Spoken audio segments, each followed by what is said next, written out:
What's going on, all my fellow bait chuckers out there? My name is Michael. Welcome back to the channel.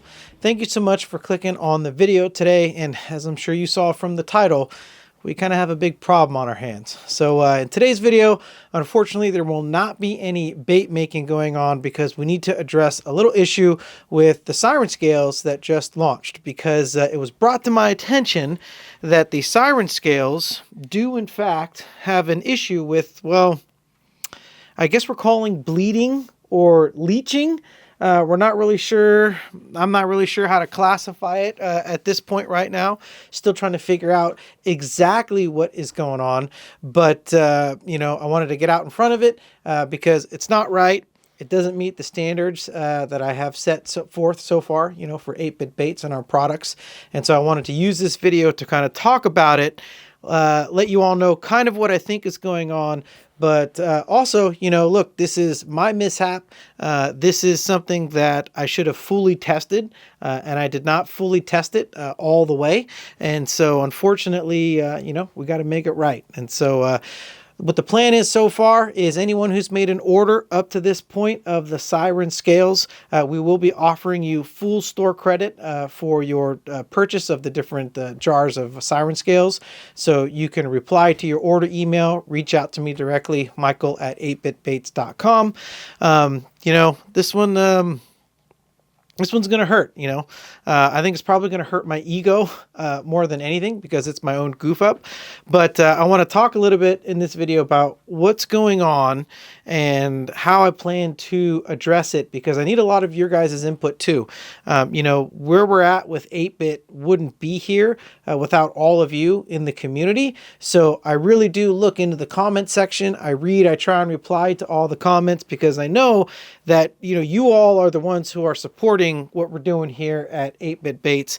And I want to make sure you guys are all happy, because I know, you know, if I were to spend the amount of money that this stuff costs, and I got a product and it wasn't behaving the way that I was expecting, you know, I'd be a little upset. And I'm not going to lie, I would probably be upset too. So no one's been upset yet. I haven't gotten any nasty grams, but a few people did reach out. So let's talk about kind of what's going on.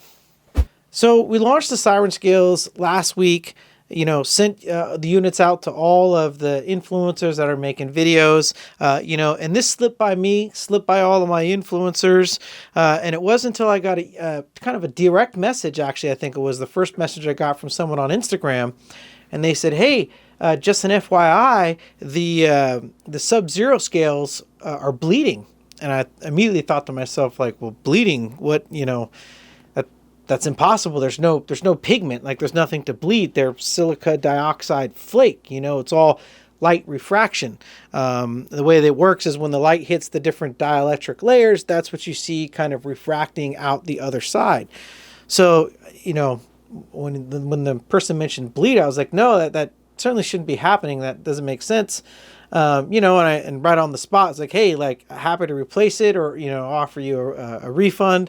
And they were like, no, it's all cool. Like, it actually makes a cool effect. It's just more of like an FYI. I was like, okay.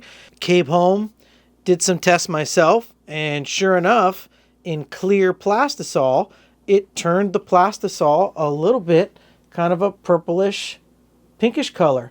It's hard to see because what's happening is it's adding a hue to the plastic. It's very hard to describe, because what I've learned through working with Steve, another customer of mine who emailed me, we've been doing some tests back and forth. Steve reached out a few days later about the jade color, and that is also leaching and turning the plastic a little bit yellow. And so by going through some tests, we're realizing that the plastic is still relatively clear. It's acting like a transparent dye, basically. And so reaching out to my factory, what I've learned about this particular process, because you have to understand the motor oil, the Morning Dawn, some of these colors, I actually made baits, shipped over to my factory so they could do some color matching, and that's how we came up with these new colors here. That's why these colors are all kind of like exclusive to 8-Bit. They haven't hit the knockoff market yet. So these colors are all specific to what we're doing here. And when I got them in for initial testing, the motor oil I, of course, mixed directly with motor oil. Didn't notice any color difference. Started making electric shad with the Sub-Zero. Makes an amazing electric shad with a few drops of black. Didn't notice any color difference. It wasn't until some folks mentioned mixing it with clear, and that's one thing that I haven't done. I didn't mix any of these with clear. I'd always been testing mixing it with other pigments. So that's how it slipped through the cracks, and I assure you that that will not be happening again in the future.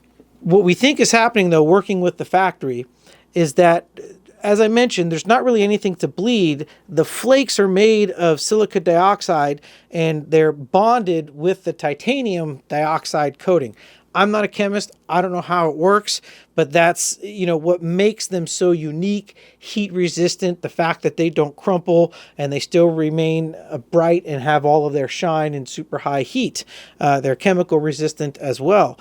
But for some reason, with these particular colors, they have a second coating of the titanium dioxide. And so the only thing that the factory can think is happening is that when the flakes are being heated up, potentially that second layer of that oxide is leaching into the plastisol itself. And that's why we're seeing the various colors, because it's already oxidized to a very particular color. So while the flakes still maintain their same properties, they're extremely heat resistant. These have been reheated multiple times. They maintain their brightness. The color doesn't change or fade. They do color the plastisol, and that is an unfortunate side effect. So my options kind of are, well, we're obviously going to offer everyone who purchased so far some store credit if they're unhappy with the products. But moving forward, the question remains, do I yank them down or do we keep them up for sale? My gut tells me to actually keep them up for sale. And I'll tell you why. When we launched the Pixie Dust line, Sunfish is a pixie dust. It's a borosilicate powder, but it has an orange backer powder in it. And this is actually by far and away the most popular pixie dust color because it adds a bright orange hue to the plastisol when you mix it in. That's also transparent, and you can add colors, drops of black, different colors, and get all kinds of different effects with that orange as a backer. As I mentioned, the Sunfish outsells all the other pixie dust 2-to-1, hands down, easy. And people have actually been asking for more colors that operate just like this, where they have a different backer color, but still have the sparkle and the color shift of the other pixie dust powders. So we are, in fact, working on other colors that act just like this. So these all have a very similar effect. And some of these colors are pretty insane. And as I mentioned, they're no one else has these. So, we can either keep selling them or we could take them down. And this is where I want all of you to kind of, fill down in the comments below. Let me know what you think. Would you guys take them down? Do you still want access to these colors? For example, Katana here. Katana has this beautiful kind of changeable chartreuse in pink, depending on the angle that you look at it. And there was no dye added to it. It just is like that from adding in large amounts of the Siren scales.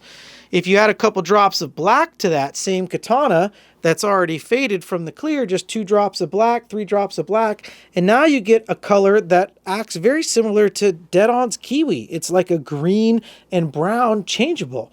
Very cool effect, and all you're doing is simply adding Siren scales and 2 drops of black. Same thing with Reptile.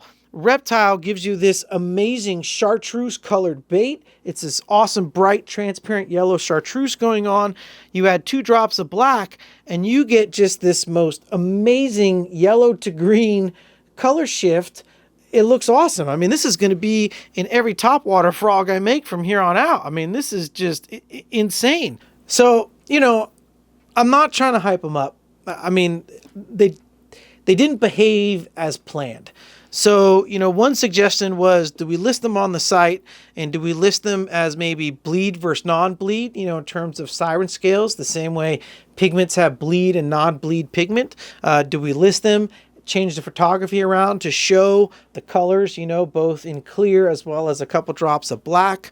You know, I think that's the process we would definitely do. Add some photos and, you know, change the description to definitely note that these are bleed versus non-bleed.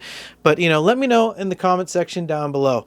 Again, my mistake. I take full responsibility for not fully testing these within clear Plastisol. You know, we're just going to have to test everything even more thoroughly in the future. It's very hard to find products that are compatible with Plastisol and, you know, deal with the abuse that we put it through as bait makers. All these epoxies, Plastisols, you know, this stuff's very acidic and it can be alkaline sometimes, which also can have its own various chemical reactive effects. It's harsh. Epoxies, Plastisol, this stuff's harsh on pigments. So, you know, finding compatible solutions is tough, but that's what makes these, you know, so special. So I definitely would love to get all your comments down below. You know, ironically enough, I'm getting ready to launch some moon dust powders.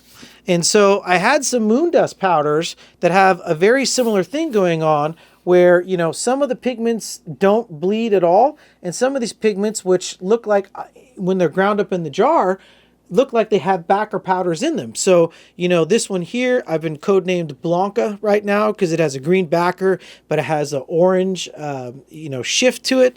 And so I just assumed from visually looking at the powder that it was going to be, you know, green to orange. So when I saw it tint the Plastisol, I didn't think much of it at the time during testing when I actually tested this with clear, you know, months ago. Well, now, you know, comparing with my factory, I come to find out that all this moon dust I ordered, haven't launched yet, is actually the same makeup material as what they did for the color matching for the Siren scales. So this is, I think, a case where we're getting the same thing where, you know, and I'd already planned to launch these as backer colors. These are very similar to some of the mica shift powders I'm launching where there's a backer color and a 2-color shift on top of it. I was going to, you know, advertise and market these the same way, but it looks like the same thing is happening here that's happening over in the Siren scales because it's the same material. It's not necessarily a backer color. It's actually, we think, potentially the titanium oxide blending with the Plastisol to give it this hue. Still awesome, you know, amazing colors. They do great, you know, color shifting properties. They make for great looking baits. But, you know, I just want to make sure everything is at least documented and behaves the way they should be accurately described on the website. And in this case, it wasn't. And so again, I apologize, just trying to be upfront with the community.